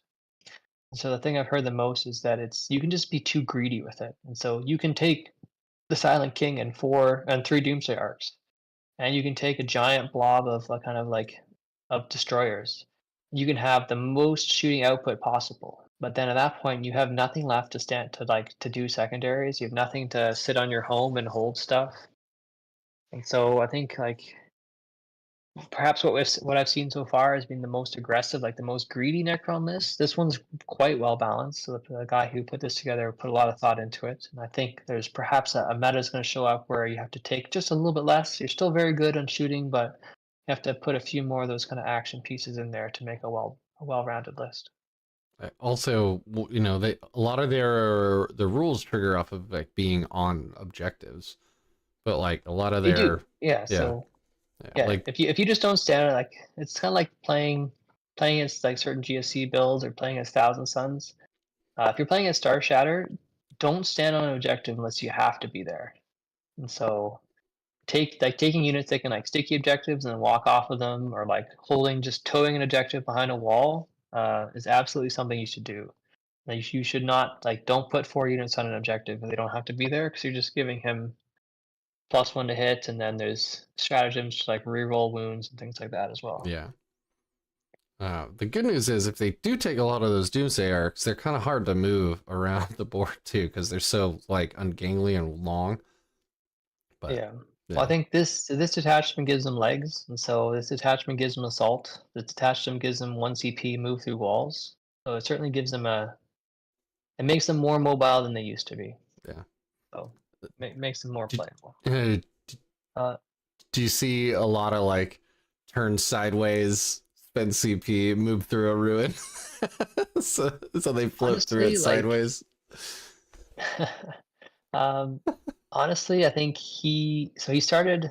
We'll get to the play in a second. Like he kind of started his Doomsday arcs in one position. Each of them moved through a wall once, and then I think from then on out they didn't move. And so the Doomsday Arcs, I mean, they get devastating wounds if you stand still, as well as their heavies. They get additional +1 to hit. And so, yeah, like the threat is that they can run across the board and get you, but they can equally just stand in a beautiful firing line. They got 72-inch range. They can just stand in a firing line and just get devastating wounds on top of still being very good shooting platforms. So his list, he's running Imotech, because why wouldn't you want extra CP? He's running them with 5 Immortals. He had an Overlord with a Translocation Shroud, with a Dread Majesty, so that's the aura of reroll 1s to hit and wound, with 10 Lich Guard. He had a Technomancer with Chrono Impedance Fields, that's the -1 damage. stratagem with 6 Wraiths, and then you had the Silent King. Oh god. And then for the rest of his list, I know. Oh I hate the god. Silent King. No. They made Wraiths worse? Or I guess they made Wraiths better for Necrons, but like because they like the Technomancer already gave them a feel no pain, right? And now you got Yep. -1 damage on them. So the damage is on vehicles. At least that doesn't apply to the race. That was just, yeah. Well, like the way he played this list was early on. The Overlord gave him 2 auras of reroll 1s to hit and wound. So the Silent King's projecting 1 and the Overlord's projecting the other. The Technomancer kind of poked a Doomsday Arc, giving it -1 to wound a few times. But Oh, then, I see. Okay. honestly, yeah. I thought it Honestly, the affected his Technomancer. unit. No. Sorry, it's he chooses a vehicle within 12 inches in his at the start of the battle or the start of his command phase, and that vehicle has -1 damage for the whole round. He had 5 Immortals that was busy spawning objectives. We were playing the Ritual. The Canoptic Spider. Holy smokes, you have to be careful with this thing. And so it looks so innocent. It looks like it gives your vehicles a 5-up feel or 6-up feel no pain is what it, in an aura of 6 inches. It also has a second aura. The second aura gives them a 5-up feel no pain against mortal wounds and And psychic psychic damage. Yep. Yeah. Yeah, that's my whole army. The whole army does psychic damage. Like, what is this god, this infernal little spider that hides behind a wall and makes his units like invincible? Yeah. So I got lucky that he kind of stuck him out in the open a little bit early, and then one of the Helverins picked him up. But like, I just like when you told that to me, I was just like, how am I supposed to play against this? It's crazy. He's running 2 Doomsday Arcs, which again is kind of the most of the shooting output from this army. There were 5 flayed ones that died immediately. I think they were there to infiltrate against maybe melee armies. He had a single Locust Destroyer that was there to do actions, and he had a squad of 3 heavy or 3 heavy destroyers that had that terrifying AP4 damage 6 kind of Gauss Destructor. Before we get too far, I think my confusion with the Technomancer's enhancement caused us to gloss over the worst part of this list, which is the Silent King. Yeah. That guy is absolutely nuts in this. Yeah, Silent King with Assault that can move through walls. Yeah, -1 damage. Yeah. Because he is a vehicle. Yeah, so there are lists. There's lists where you can just like super buff the Silent King. So you can have someone standing near him giving him -1 damage. Someone standing by him giving him fall back and shoot should he get into melee. And you can have him standing near a reanimator that gives him double heal and the spider that gives him a feel no pain. So there's people that's an example of being too greedy with Star Shatter that you have like 700 or 800 points standing next to the Silent King being like, Mr. President, let us help you in every situation. Yeah. So I think that builds a mistake because you're investing too much into him. Because as we talk through this game, like there's nothing I can do to the Silent King in this list. Had I gotten lucky, you could charge a couple Dread Knights into him, would probably take care of him. But again, he's got a 4-pin bone on the Meniers and himself, and so if he rolls just a few too many 4-ups, that flips around very quickly. And then his melee is just awful. It's 12 attacks, AP2 for 3 damage, and so hitting on 2s, rerolling 1s, wounding on 4s, rerolling 1s. So it's wounding on 3s if you're on an objective. So it's hitting on So What? it's just very strong. Yeah. So ignore the Silent King. So if you can, ignore the Silent King. He was a menace. I think he killed 3 Dread Knights, and probably was what won him the game at the end there, because I just couldn't deal with him. But either you commit everything into him and kill him, or you ignore him. There's a world in which you kind of do enough damage that his Meniers are dead. That's because if those guys are dead, his shooting is not that bad. It's like 2 shots, 3 damage with dev wounds, and then some indirect 1 damage stuff. So it's not terrible. So I think the shooting mainly comes from those Meniers who also have that kind of 6 damage las cannon type profiles. But yeah. the terror regardless. So we're playing the ritual, which is interesting. And so you're obviously spawning objectives. The safe place to spawn them is generally behind that kind of L in each of your kind of deployments, and then you tend to then string them out kind of along your deployment, off into a corner, trying to create at least 3 objectives. So you can kind of, you want to get 5 points turn 2, 10 points turn 3, and then you want 15s on 4 and 5 to have kind of a decent primary score.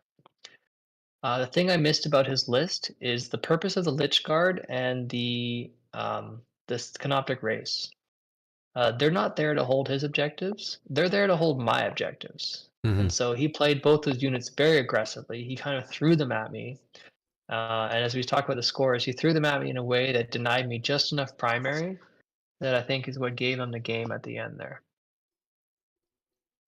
So this was the first game I went second. So he got to go first. He got kind of the perfect round 1 draws. He got extend battle lines and area denial. And so he 6-inch advanced, so that that squad of Lich Guard gets a flat 6 advantage thanks to the translocation shroud on the Lord. And he just teleported them right into the middle of the map, standing on the middle objective.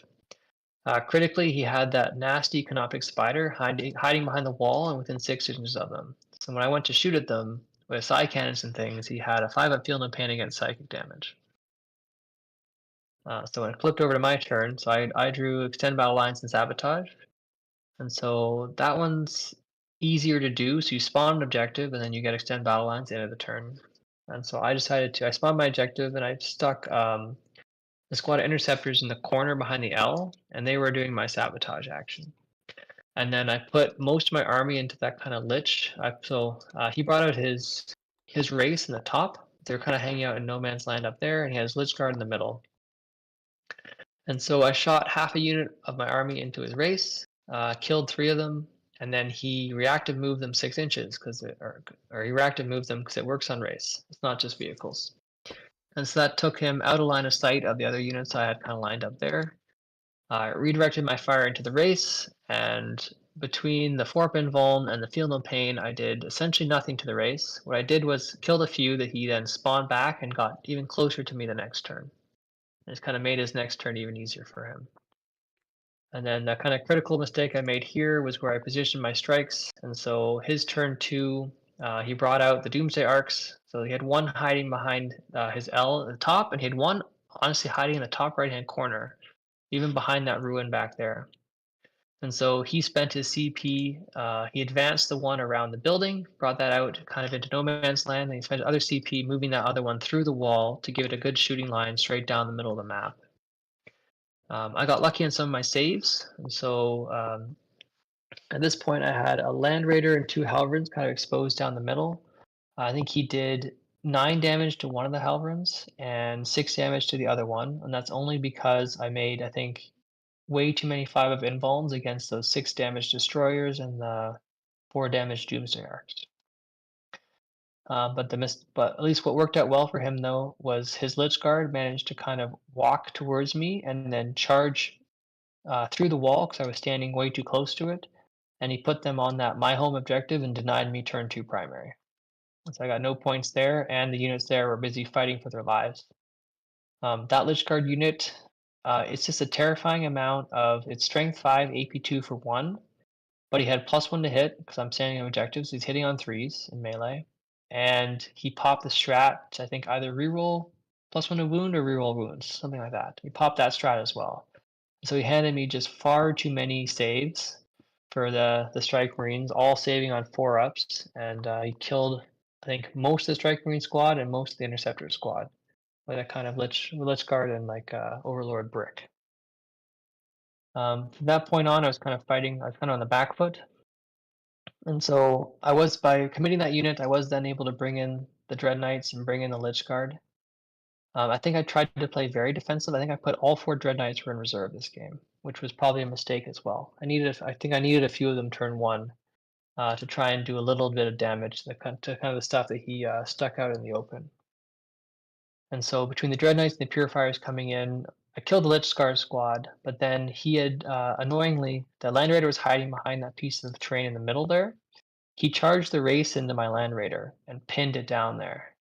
And then I spent, I think, 2 or 3 turns digging myself out of that. So I charged a squad of purifiers in there. I charged the tech marine in there. And it took them just far too many turns to dig through that wraith blob and actually get that free up my land raider so it could move. I was lucky the land raider was at least towing out, so the land raider could see that doomsday arc at the top. And so another point that may have won me the game. I was able to hand the doomsday arc 4 las cannon saves, and he made all 4 4-ups. And so that was a painful Oof. experience there. Yeah. Because between that, so I think his Doomsday Arcs lived at least a turn or 2 longer than I wanted them to. So I was hoping again the Halvrins have a cheeky anti-fly 2 up into that, but they were kind of fighting for their lives against. Surprisingly, it was that heavy destroyer shooting was doing the most damage into the Halvrins. They're like flat 6 damage, so 2 of them killed the Halvrin. You're saving on 5s. Um, Yeah, so the position of the Wraith Blob made it so I couldn't spawn my second objective. I was trying to fight my way through that, so that was a mistake there as well. I needed to have screened that unit out, perhaps with Stern or perhaps with a squad of Purifiers, could have screened out where the Wraiths were trying to go to keep them from pinning down my Land Raider. And then that being too close to the wall made it a problem for the Lich Guard there. That's kind of a situation where I used to run the Brotherhood Champion, so I would make that strike squad almost like unchargeable. But without that, like they run afoul of just getting charged by something that's hard to kill and just tying them up and then losing the objective down there.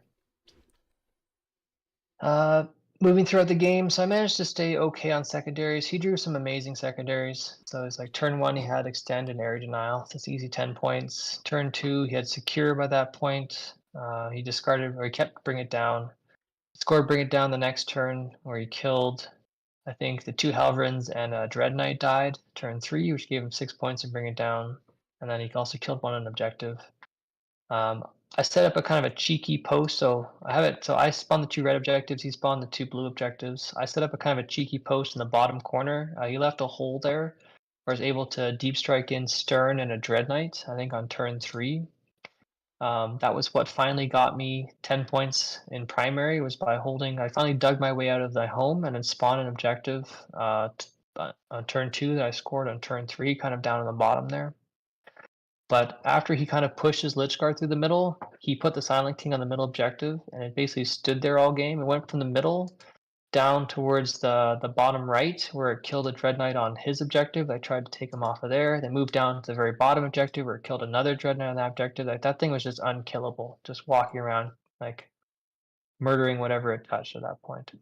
Thank you, Tony. So mistakes there. I think I needed to identify what his list would have done. So I was unprepared for this like terrifying shooting army to have these 2 melee bricks that just got in your face and like just distracted you early on in the game. So I missed a few key spawning objectives or 2. Missed that early on in the game, and then I had some very bad turn 4 secondaries. I drew Bring It Down, Assassination. I had a Heroic 9, so throughout this game, he had Imhotep and 5 of the Lich Guard, or 5 Immortals, was standing on his objective that he spawned turn 1 behind that giant L. I made a heroic 9-inch charge in there with 5 Purifiers, turned on the full wound rerolls, murdered the Immortals, and then brought Imhotep down to 2 wounds. So almost got him. And then next turn he fell back. He lived through the Overwatch from the Purifiers with the Flamers with a single wound left, and then popped his he has a once per game does mortal wounds to everything within 12 inches, and between that and the Doomsday Arc that I didn't kill that was standing back there, he murdered the Purifiers in return, and just held on there. So I lost Assassination. Had to discard that turn 5.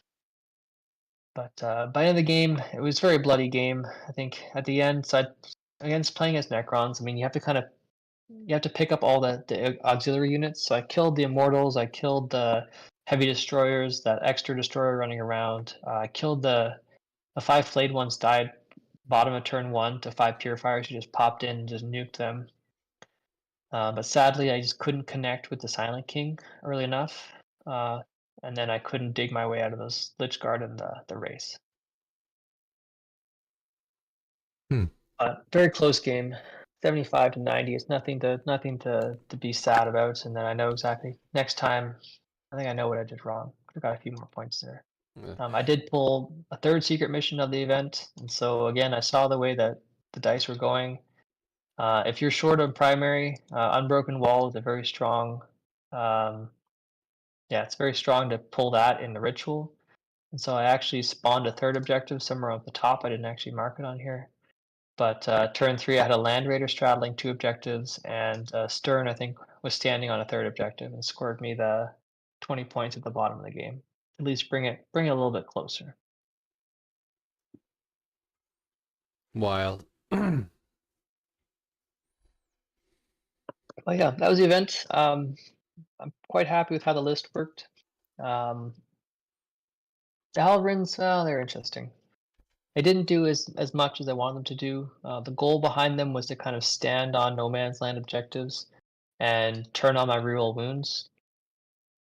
Often this army just felt like you spend turn 1 and 2 standing back and shooting your opponent to death, and then turns 3, 4, and 5 you might actually get into melee and kind of mop up what's left. And so perhaps there's a better way of playing that.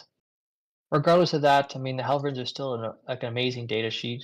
I mean they just made them cheaper too. And so for just their toughness, wounds, and OC, they're very useful to have in any list. Perhaps somewhere in the 1 to 2 range. Just don't expect them to do like to shoot very much. I've played the Warglaives a few times, and just with no rerolls to hit and wound, you just don't connect with the Meltas. Like you tend to miss one, and one of them doesn't hit, and one of them doesn't wound, and then there's nothing left at that point.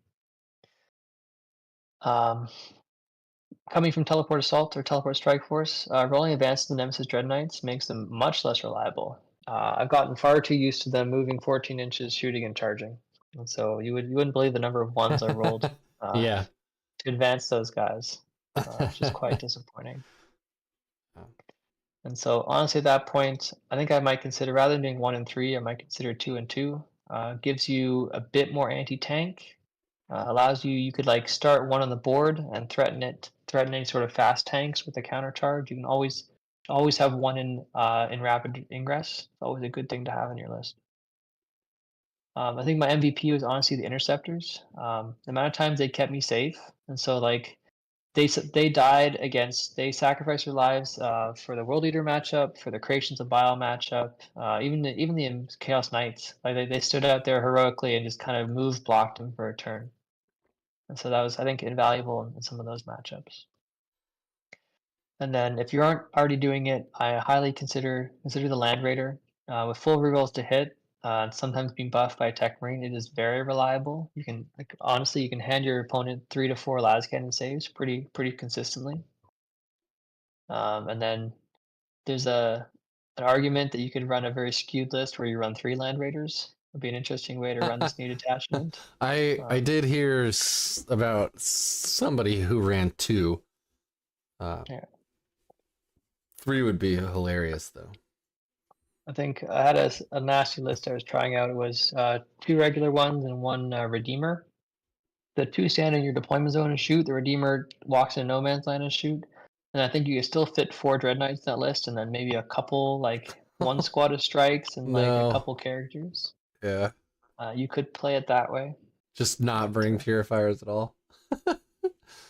Just flip the middle objectives, guys. Just flip the middle. Like if you turn on no man's land, you don't need purifiers. That's right. Well, interesting. Yeah. So before I ask you a couple of my questions, I'm gonna remind chat we do this live so you can ask questions. Chat's been pretty quiet. I guess it's that Tuesday night energy, but so I know you just espouse the benefits of the Land Raider, but like I noticed that if you for flipping the middle, right? So I was looking at those points for that and the Tech Marine. You drop those, and now you got room for a 5-man of Terminators and Drago. So you get that once a game, like 6-inch charge on the Terminators. That's 17 OC. With the reroll all hits because it flips on every phase, right? So If you drop him down, charge onto a middle objective. If you own another one right at the start of the fight phase, now your hollowed ground's up. It's suddenly like lethal hits. You can, if you're going into something really tanky, you can just punch up like really hard, and it's 17 OC. So I was looking at that tech.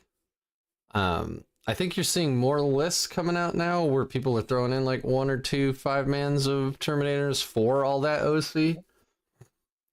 I don't know if that would be helpful at all. I won't say my list was particularly well thought out. I think at the 11th hour of like list submission. So this list used to have Drago and 10 Terminators in it. 10. Drago and 10 Terminators. I switched that for a Land Raider, 2 Hellruns, and a squad of Interceptors. Yeah. Those cost the same amount of points. Yeah, that's and so it's very different. The thought I had there at least was that like Drago and 10 Terminators kills anything. It absolutely murders anything, and that I tend to have a hard time using it because there's nothing. There's even very like Silent sort King? of the silent. Yeah, Okay. the Silent King would have may have been worth it, but yeah, outside the Silent King, the opponents generally don't have something that's worth Drago and 10 Terminators. Like you're going to charge into something worth 100 points, and then with no defensive stratagems, there's a decent chance that they can then pick up a fair number of those Terminators on the clapback. Mm-hmm. And so, at least for this event, I tried to do something a bit more defensive. I think there's absolutely, like, the other way I wanted to run this list was Drago and 10 Terminators, Crow and 10 Purifiers, and have 2 6-inch charges on turn 2. Yeah. That would be pretty hilarious as well. And Crow with full rerolls to hit and full rerolls to wound. It does, and he has dev wounds. At that point, it's not even the dev wounds at that point. I guess it's just all the force weapons is the same profile. So it's in the Crow plus 10 guys, there's an argument to be made that there's no special weapons in that squad.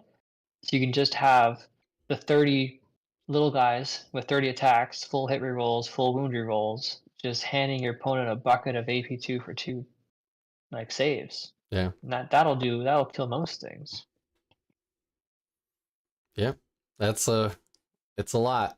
Ben Sherwin, I was talking to him. He came in 4th at a really big GT. I think it's 4th. Maybe a little lower, but anyway, he rolled with 1 5-man purifier, 2 10-man purifiers, Crow, no Terminators. But I asked him, I'm like, so what'd you think of those 10-mans? And his comment was, they hit hard as fuck and die just as easy. Yeah.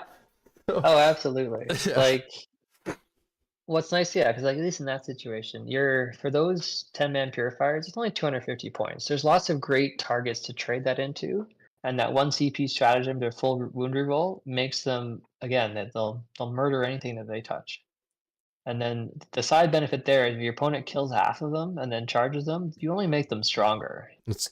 You start giving them +1 to hit, +1 to wound. It just makes them even better for the next activation. Yeah, the problem is like, if you get charged the next turn by 3 exalted 8-bound, like you just scoop. Oh, they're dead. You just scoop them all. Yeah, they're dead. Yeah, absolutely. I think at that point your only hope is maybe that -2 to charge strat might keep them alive against some people, but otherwise, this detachment is just pure glass cannon. Yeah, you're never using those mortal wound stratagems. You're not using those. You're not using the Warpbane Balm stratagem. That's hardly ever needed. No, I mean you're really just using the 6-inch deep strike, the -2 to charge, and that's it. Yeah, and the reroll wounds. Oh yeah. And the reroll wounds, yeah. That makes sense. Crow or no is what Tommy is asking. I want to run him. I need to find a way to get him back in there. So it's like this just seems like this is his detachment. So well, I mean, need to find a way. Yeah. I lament so bad that his ability is not good Like, because you I want wish it was him. like, yeah, I wish it was like Go ahead. Bile, where it's just like blank the first failed save on the squad. Just like use him to keep a few more purifiers alive earlier in the game instead of just being only him. Only he's allowed to ignore damage once per turn. Yeah, I agree. Absolutely agree. Yeah. Because you can't even use that until his whole squad's dead. And then if his whole squad's dead, like, who the hell cares? Maybe he becomes like another Captain Stern at that point, you know? Yeah, But there's a like there's an argument that he could like run around and also you could run him solo, make like another objective piece. But again, like I think as Tommy pointed out in chat, if he had the purifier keyword, he could create 6-inch bubbles or rerolls, he'd become amazing as perhaps like a lone person running around. mhm, But without that, like he's either with purifiers or he's not worth taking. yeah. And then he's what? He's like 90 points? 95 points? He's 90. Yeah, he started out like I used to play him earlier in 10th when he was 75. And back then in Teleport Strike Force, like he wasn't great, but 75 points with some purifiers, he was okay. He made for a very good like anti-infantry kind of unit. But yeah, no. At 90 points, Thanks for he's tough. thanks for swinging by, Tommy. Um, yeah, nine. I don't know. Yeah, we need more leaders. I think we talked about this last time, but uh, speaking of transferring back into that, like the state of Grey Knights. So you said it at the beginning, at the top of this episode. You said, like we got one of the better Grotmans detachments. Which I'll fully admit, I read it at like 4 a.m. and I misread it. And I thought it only gave rerolls to purifiers, and I'm like, well, this is trash. Uh, Oh no. but yeah, I was wrong. So how do you like? Where do you feel this puts Grey Knights? Right, and then how do Um, you feel going into something like Librarius? so what's funny is I think Librarius is not as good as people thought it out to be. I mean, Grey Knights will always suffer from. There are a few armies that have anti-psychic. So I have not played this in the mirror match. I think Warpbane in the mirror match is probably going to be pretty bad. Warpbane into Teleport Assault is probably a pretty bad like matchup for Grey Knights. Only At if least they for Warpbane. brought Librarians, but yeah, Only if they brought librarians. That's true. If they haven't brought librarians, I think you're right. Warpbane will beat Teleport Assault just because your Dread Knights will hit harder. They'll hit more. Like they'll shoot better and they'll melee better. This with the reroll hits. Um, but yeah, I think into other melee armies, like it's always been a problem. So that if you're taking the Purifier unit, there's nothing worse than shooting that into something with either 2-up saves and armor contempt or 3-up saves and armor contempt, and suddenly that unit just doesn't do anything in shooting. The melee is a little bit different, but uh, it can be a problem into yeah, especially the Librarius.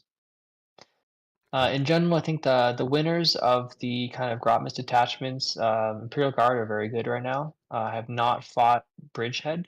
I have fought like their combined regiment. I fought a pretty good player in my meta there, doing an all tank build. And the reroll hits just makes the Dread Knights that much more reliable in melee. And so I'm like, rather than hitting 3 times, you're hitting 4 or 5 times. You're getting more wounds in. And you're able to pick up tanks a lot easier than we used to. Then one of the other big bads, yeah, the other big problems out there is that Slaanesh, I think the Legions of Excess, someone was playing it at this event. I think they finished 4-1. I was not looking forward to playing them, so thankfully I managed to dodge them this time. But I think, yeah, having the Keeper of Secrets and Shalaxi just run at you full speed and charge you is probably is going to be a problem for us. yeah. I think the issue they have is it's a lot of like strength 9 kind of like melee attacks, but that's the perfect profile in the Dread Knights, so we're gonna have serious challenges there. Makes you want to Otherwise, bring Creations of Drago. Bile, I think is Yeah, yeah, you gotta bring Drago for that. Yeah, There should be a place for Drago. I think perhaps Drago in a 5-man. You don't have the cheeky strat. You don't have the devastating wounds that we used to have. That used to be the way that you would kill. You just delete Primarchs and like demons that way with Drago and devastating wounds.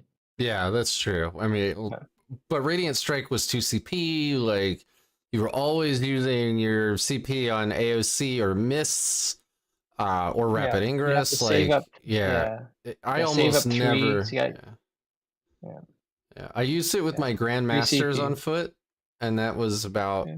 the only way I could, because because then it became 1 CP, and you're not going to use it on your Grandmaster Dread Knight, right? Because, like, even though Um, uh, I think the argument I heard there was if you ever considered tank shocking with your Grandmaster in Teleport Assault, try doing Radiant Strikes instead, and you might actually end up doing more damage with them. huh, interesting. Well, Yeah, at least in the vehicles. Like yeah, if you're rerolling wounds, you're probably getting 1 or 2 6s to wound, and so you'll do more damage with that than you'll do from like perhaps 2 or 3 mortals if you're lucky on a tank shock. that's fair. I mean, now, yeah, after the tank shock change, honestly, I haven't thought Oh, about tank shocking as a Grey Knight since. I guess with the Land Raider, it would be pretty good.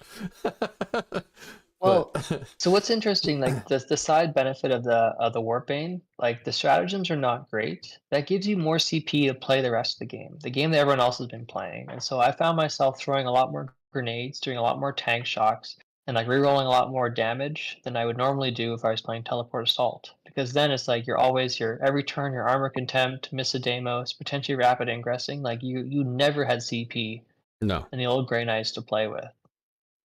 no, But now it's yeah, now you can be doing kind of the rest of those stratagems. yeah, which is dope for sure. Um, yeah, I'm really curious about, because I'm going to an RTT for, it's the like second one since my daughter was born that I've been able to actually make it out to. Um, Going there Saturday, and I'm taking a variant of your list. I think I shared it with you. I dropped basically the armigers for 2 purgation squads. I think that's really the only change I made. But yeah, I am thinking of the Land Raider change into Drago. Drop the Land Raider, drop the Tech Marine, bring Drago in a 5-man. But because like, again, you could have that turn 2 or turn 3, like 2 6-inch, get into the middle, start like Yeah, like hacking and slashing. But purifiers only have 1 OC, so yeah. yeah. It's a very different way to play the list, and so there's like heavy melee ways to play this list. Where I think that's perhaps a bit riskier because if you charge something and don't kill it, or you charge the wrong thing and kill it, your unit's like out in the open. Mm-hmm. What this list benefits, or what this detachment benefits from, is you can stand a mile away from people and just shoot them to death for the first time as Grey Knights. And That so is the Land true. Raider gives you an anti-tank option that just doesn't exist. So it gives you an option into T10 or T11 and arguably T12 that's just really feels bad when you're playing Dread Knights. I I am interested now. I only have 2 Land Raider models. One is painted very well. One is painted very poorly. Um, but I'm interested in that 3 Land Raider bullshit list. That sounds hilarious. Uh, Yeah. but well, so let's see. We were going through the winners of Grotmas. I think orcs. I think the Yep. like orcs Or are in a the great orcs. spot Yeah. anyway. But the tactical brigade, like, man, they can shoot now.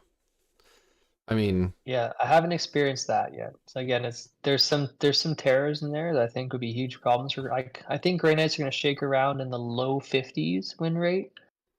Or close to 50 is probably where we belong with this. That's certainly an improvement. I think we tailed off to like mid 40s at the I, end of I thought it like was, before the new stuff came out. yeah, I thought it was low 40s, but Yeah, I I think you're could be right. I think wrong. we've gotten quite bad at the Yeah, end there. I Yeah. thought we were like 42, 43, but I don't remember. Oof, it's Yeah, possible. Yeah, so I think.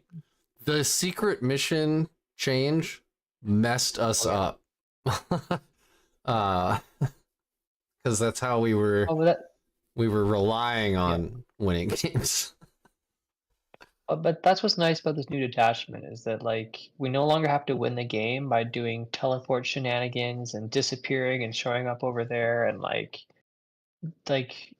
playing that kind of way. Now we have the actual output in this detachment now. We can actually threaten people. Like my World Eaters player was shocked that I tabled him. He'd never been tabled by a Grey Knight player before. But this new detachment just has the gas to just to burn through his units the way he wasn't expecting. Yeah, which is rad. Yep. It's rad. Um, do you play any other armies? Or right I now play a you're little bit of Gene Stealer cults okay. as well. Ooh, they're also Um, very good now. yes, I do not own Tyranids. I wish. The final day detachment looks just very, very good. Um, so I play Outlander Claw. I got those models. It's still okay. It got a little bit of a nerf. I still think it's fine. Honestly, I know a lot of people hate the changes to the kind of resurrection, the cult ambush. I'm a huge fan because again, it makes the army more consistent. And so sometimes you find like being able to guarantee units coming back feels a lot better than sometimes you bring 1,000 points back and your opponent feels terrible. Sometimes you bring 0 points back and you feel terrible. It's like the old Yeah, rule, just like someone left the table feeling awful about what was going on there. And yeah. now it's made that more consistent. But So no, you I think it's final day you have to worry about now. So that's a pretty good one as well. so you're hoping to borrow some gargoyles from some friends, is what I'm hearing. Oh, I need 40 gargoyles, I think, if I really want to abuse that list. That's what I've seen. 40 gargoyles and a handful of lictors, I Oh think, is man, what you need. into that would be a wild matchup into the new Grey Knights. We got a lot of So, Stormbolters, a yeah, lot of dead that's another gargoyles. reason. Yeah, it's another reason for the flamers and the purifiers. It's just the Overwatch is just that little bit better that you could potentially like a 5-man has a decent chance of picking up a 10-man gargoyle unit and forcing them to commit a second unit that turn to actually pull off their +1 to hit. And so if you're playing that matchup, like burning through their gargoyles is how you win that matchup, and turning off their army rule is kind of the best thing you've got going there. Hmm. But in general, I mean, Gene Stealer Cults is usually a good matchup for Grey Knights. I mean, they've got no armor saves essentially against our shooting, so they die very quickly. Mm. And then they all come back, and you got to Not do it anymore. again. Some of them, few of them.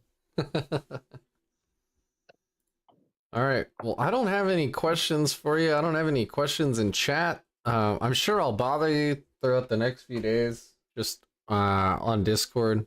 Is there anything that you want to plug, Ben?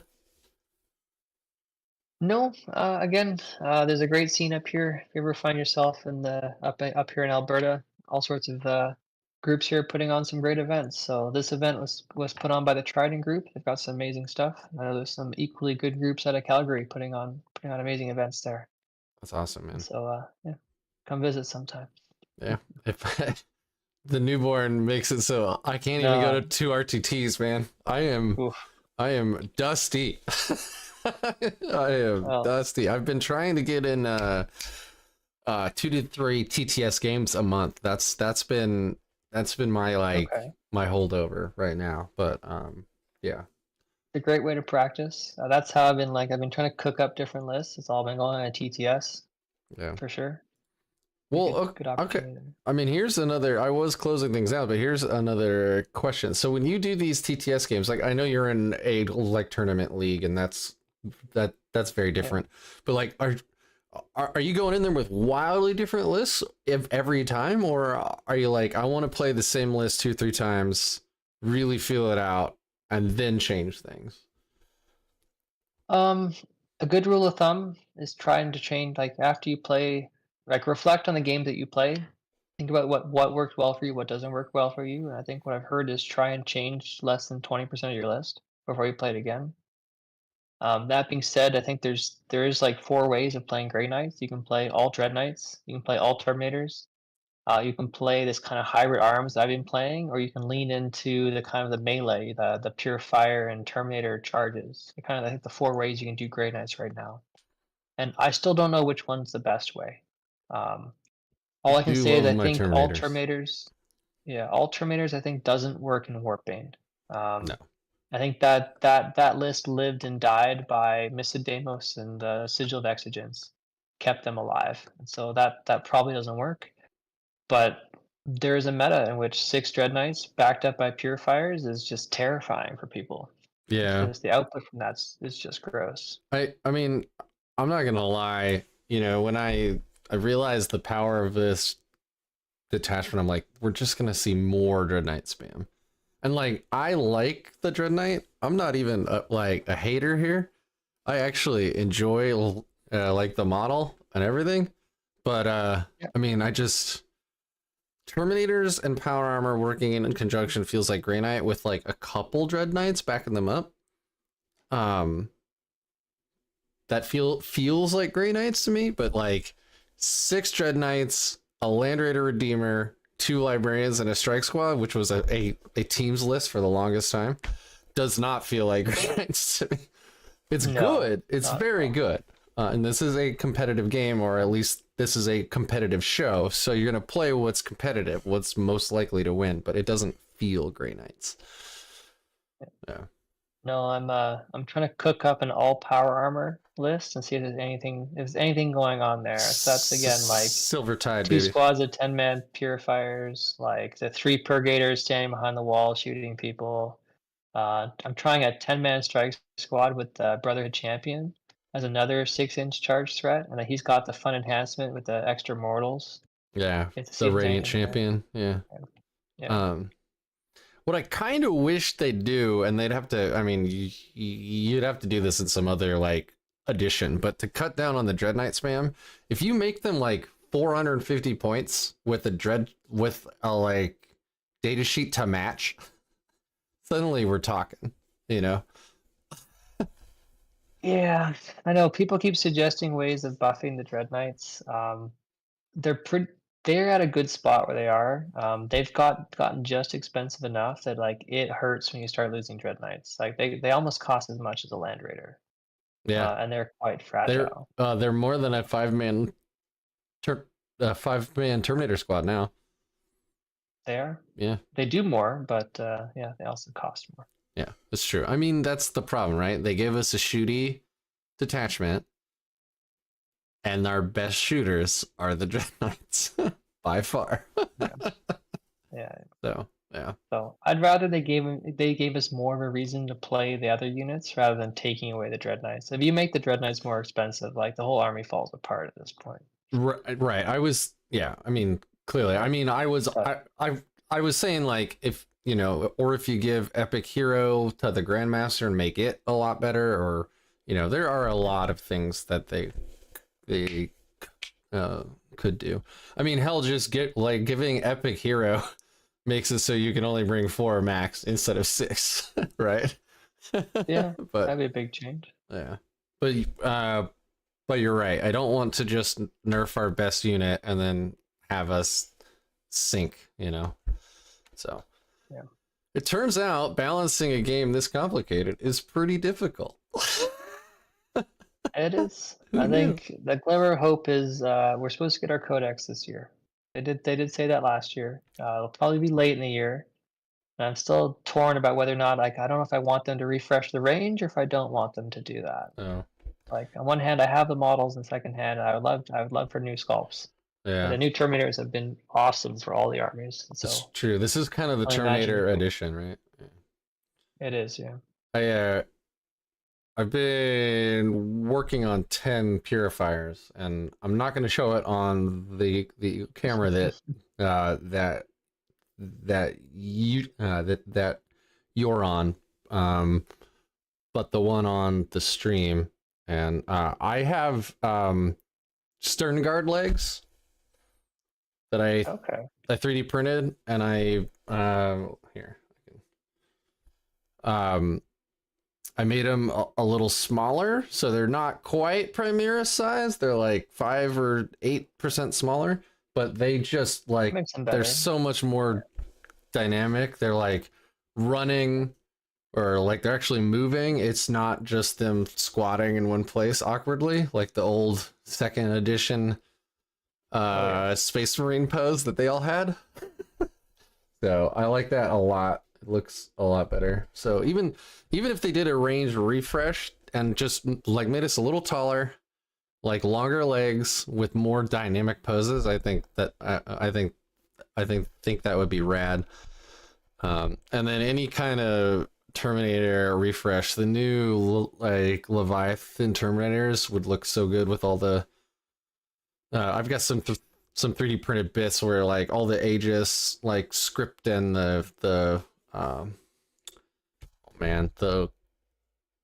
codex on their chest, like the book, and now I can't actually remember the name, but it looks really good. So they could do all that, and they're so much taller now. So all my paladins are the new Leviathan Terminators with the Grey Knight like 3D printed bits on it. Oh, that's awesome. I think it looks ace. But all right, still nothing in chat, so I will let you go. I think you're what, 2 hours ahead of me, so it's after midnight for you. Just the one. Okay, all right. Well, it's near midnight for you, so I'll let you go. All the information, guys, is down below. All the lists, all his matchups, all the links to BCP, the links to my Discord, the links to the Grey Knight Discord. Hit those up. Great communities, and don't forget,